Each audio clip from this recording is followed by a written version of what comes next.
All right, so I'm back, and today, happy Thanksgiving. And, there's a number of things that I'm thankful for on this Thanksgiving.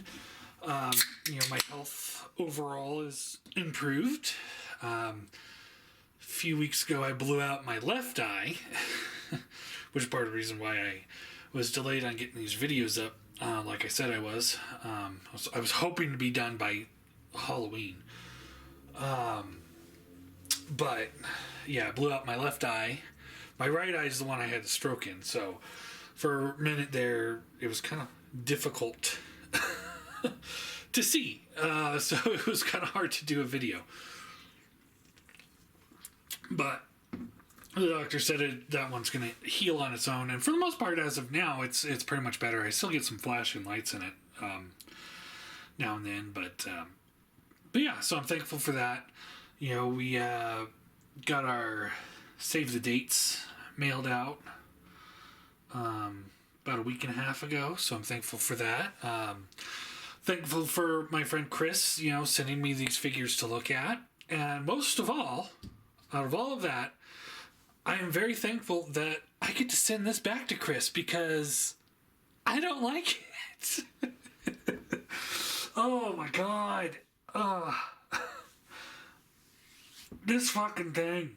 So I've been messing with it on and off since he sent it to me. So well over a month, and I just now kind of figured out how to get it into bot mode.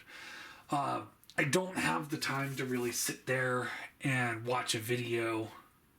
I know that sounds counterproductive. It's like, oh, if I would have just watched a transformation video, then I would have figured out how to do it and I wouldn't have wasted the time. But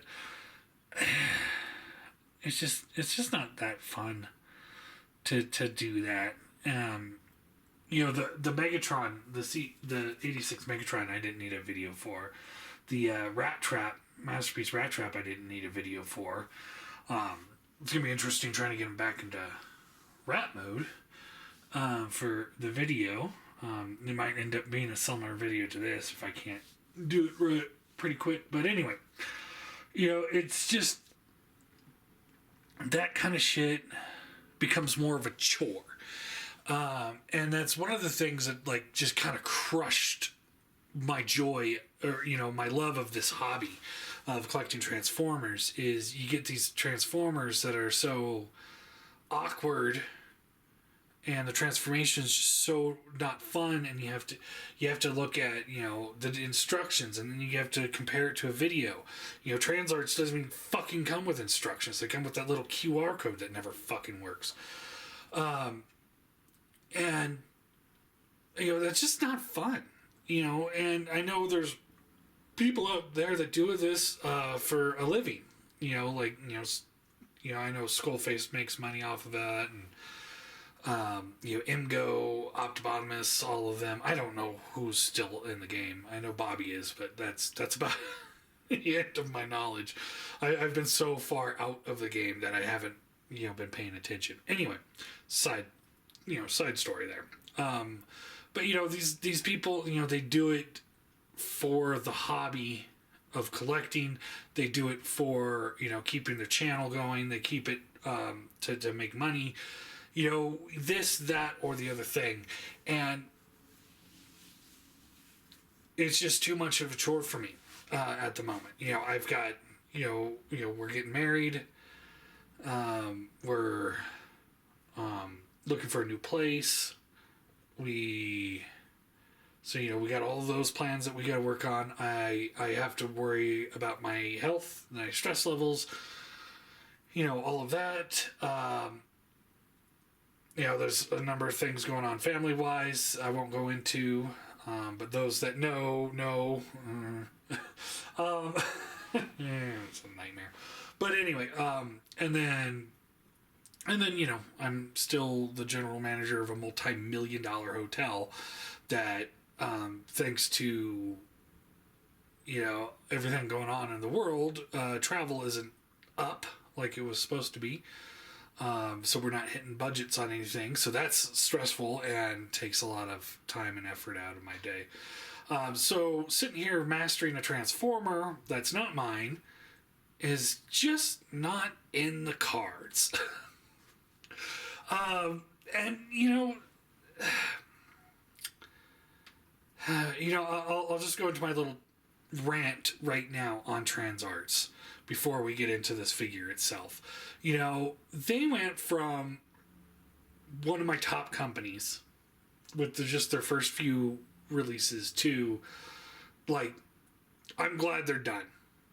They folded. They said they're going to reissue some stuff. They're looking at new directions, but they're done with the Beast Wars figures. And I, for one, good for them. Because this is a prime example. Like, when their Optimus Primal came out, the Transmetal Optimus Primal, the first one, when that came out, it was very much excuse me, cartoon accurate, and toy accurate, which was important for the Transmetal figures, because at that point the technology had caught up with it, or like they were able to copy the toys into the show, and they were making the toys off of the show. So for the most part, a lot of their CGI models were really close to the toy models. A few tweaks here and there. But overall, they were very, very close. Season 1 was a different story where they really had to kind of change the CGI models from the toy models to make them work, including like Megatron's face mask that would fold over, or Optimus's face mask, and the fact that he had lips, but the toy only had the mask. Cheetor's back legs would crisscross over his back instead of folding straight back, like the toy did, and so on and so forth. And so when Transart first came out, they did the Transmetal Optimus Prime, they did the Transmetal Cheetor, and then the Transmetal Ravage. And at that point, that's when I really got into it. And, it was like, hey, this is a company to watch because these things are amazing. Because the transformation, while slightly tweaked, were very similar to the original toy because they were following the cartoon model. But as we kept going, they tried to introduce more engineering to these figures than they needed, which took away from the charm of, like, hey, I remember how to transform this figure because this is a figure I grew up with. Yeah, there's a few new twists and turns, and overall a fresh sculpt to it, which kind of, got them a little backlash, like, oh yeah, this is more of a KO company, which I understand, and we're not going to go into the optimal Optimus situation, but it really made it feel like this is a modern version of the original toy, while keeping to the original toy's design and aesthetics. But then we got like the Rat Trap, where they threw in more tweaks in there. It still had the same feel, but then it couldn't stand up on its own because they didn't follow the design as well. Same with the Black Arachnia. And then you get the Transmetal 2 Cheetor, which was a fucking nightmare to transform. And it just kind of went downhill from there. And it's like, you start off with the blueprints of the figure, and you still failed. It's just amazing how they did that. So yeah, there's my little rant about Transart.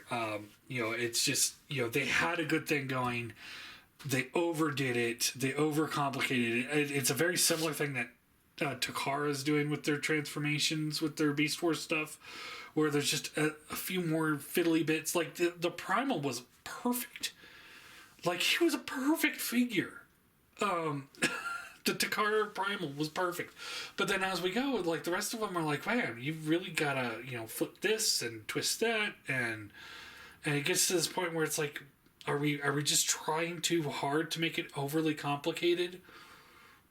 These figures don't have to have, they don't need an engineering degree. They really don't. Especially the Beast Wars, because like I can understand, you know, a lot of G1 figures, which, you know, they're figures like the MP G1 figures, you know, tongue tied there. Like those guys, you know, they do have to step away from the original toy designs because they're so far off. Like there's no way to do that. But the Beast Wars, it's just like it was already there. You know, it how did you mess up something that was there? Now, the Dinobot, the original toy, was slightly different than the CGI model. There was tweaks in there. But overall, it was pretty much the same. And it's something that they could have pulled off by copying the toy design, improving a few things, which I'll point out that they did, without having to fuck with the whole thing and making it not as enjoyable of a figure. So, for accessories, he does come with the tail. It does tab in. It tabs in right here. There's two slots in here that peg into these two pegs here. And just like that. Now, I can't get this backpack to fully lock in, so when I have the tail on, the whole thing starts coming undone, and it's just, yeah. Like I said, it's not a fun toy. Let's see. In the tail, there's also, if you flip this open, there is that little camera doohickey. It was like a freezer thing or something, like, can't remember. It's been so long since I watched the show, actually. But it was, you know, it's that thing that he used in one episode. It actually kind of looked like his foot. Let's see, can I get this out? There we go. And yeah, so we got, I think it was a projection. So you got like the little raptor foot. And, yeah. You know, it's a cool accessory. And they integrated it fairly well. So, you know, it does its job. It's not something I would write home about, but it's not something I'm going to complain about either. So, and that just kind of goes right back in here. Right.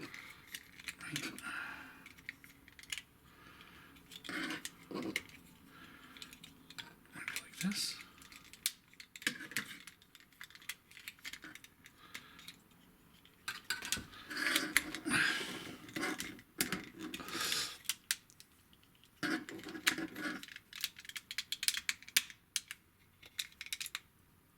No, that's not it. I know it fits back in there, but I just don't know how. Maybe just go claw point up.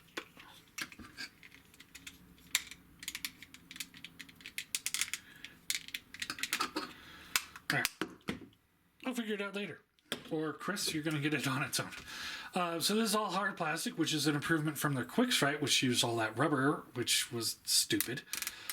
You got a swivel here, just kind of plugs in. Ball joint here. Ball joint here. Ball joint here. Here. Here. And here. So, it's got a pretty good range of motion.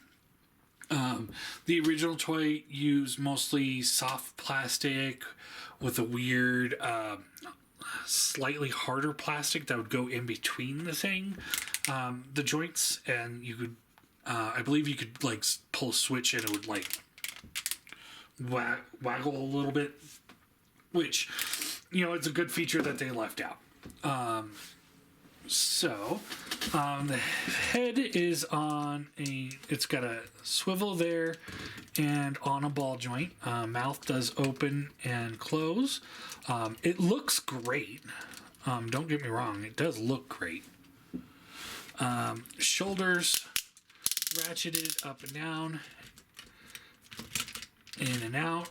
Softer ratchet there. Bicep swivel. Bends at the elbow. It's got soft plastic here for this hosing. And this back like dew claw is on a hinge of its own. This is one of those places where it's an improvement from the original toy. Because the original toy, this hose here was attached to the toe, and that you couldn't move it past there. So I always clipped the hose off so I could actually have some range of motion in the toe for the original figure. But yeah, you got wrist swivel. Each finger is on its own swivel, and they each have their own hinges in there. So you got a pretty good range of motion going on with this. Backpack, like I said, I cannot for the life of me get this to stay up. And when it comes out, this whole torso section comes out. In the original toy, the head of the robot, or of the raptor, formed the chest. Now, I know this chest is a little bit wider than the original, than the one that we have here. But the thing is like they could have just put the wings on the side and just made it transform the same way. So, that's one of those cases of they could have made this real simple and just had this transform the way the original one did, instead of having all of this stuff twist and turn and then putting two big pieces of die cast onto the backpack, which weighs it to the back, which makes it fall over. But instead, we get to fold this all up and kind of wedge it back in there and try and hold it into place. Let's see here. I think this does open up to reveal Blink red blob there, which was supposed to be the Predacon logo. This is also a case where they should have made this really easily to be removed, because the original Transmetal 2 toys had these like metallic Predacon or Maximal logos with a clear plastic over it, which you can pull out of most of those figures without much difficulty. So it would have been cool to be able to like this would have come out real easy, and then you could take the original one and pop it in there, because it's about the same size. So those are some things that they could have done to improve it. Real easy too. But anyway, it does have a waist swivel.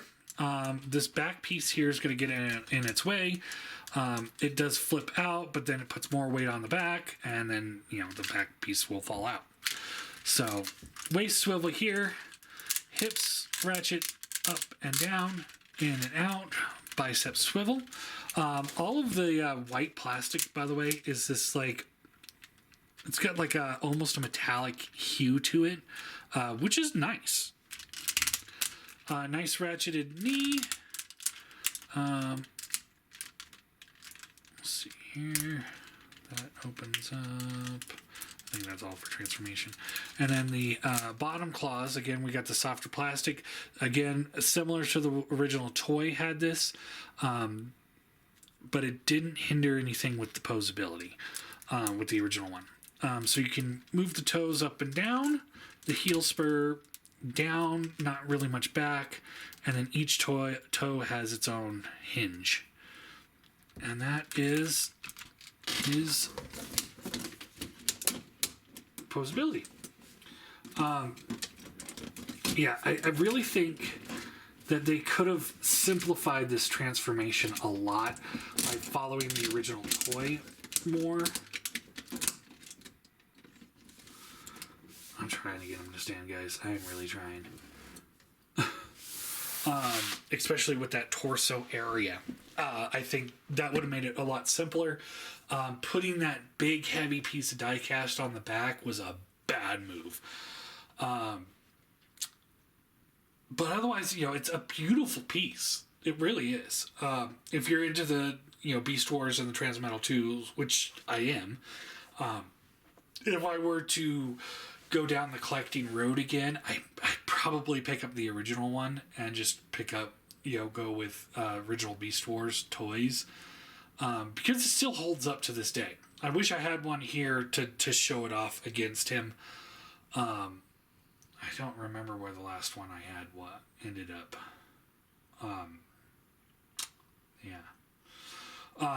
So if you are like I was, where I was trying to go completist with the original cast or the whole cast of the Beast Wars figures, then I would recommend this figure. And then do your research. Make sure you get the transformation right. Like I know I didn't. I'm not saying that I'm a master here.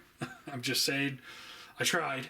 It wasn't a full effort because, like I said, I have other things to do with my life. But I did try. It shouldn't have been that hard for something that of a design that I'm familiar with. Like Optimus Prime, like the arms are going to fold into the waist area. It's, there's certain elements that should have been easy. And a great example is the torso. Like if they would have just made this part and the nose, like make that the torso, just like it is for that. But original toy, and then just make these wings fold out from somewhere. You just, would have saved money on a lot of parts because, all of those pieces that have to rotate and twist and turn and all that doohickey, would have been a lot simplified, and you would have made a much more stable torso because then the whole head would lock into the torso. But anyway, for size comparison, I ended up selling all my MP Beast Wars, so... unfortunately, I don't have much to compare it to, but I do have the MP Rat Trap, also on loan for me from Chris, which is a pretty great looking piece too. I'm just like kind of looking at it right now.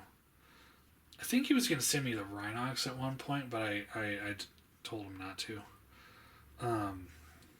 But yeah, here he is with the Rat Trap, and it's just... Scale-wise, I would say it's right because he was a big guy in the show. Like the original Dinobot was big, but I believe he was a little bit bigger, about Megatron size. So I would say this is a correct size for him. The metallic, like the chrome is great. It's just, if Transart would have kept with the simpler designs, they would have brought the cost down.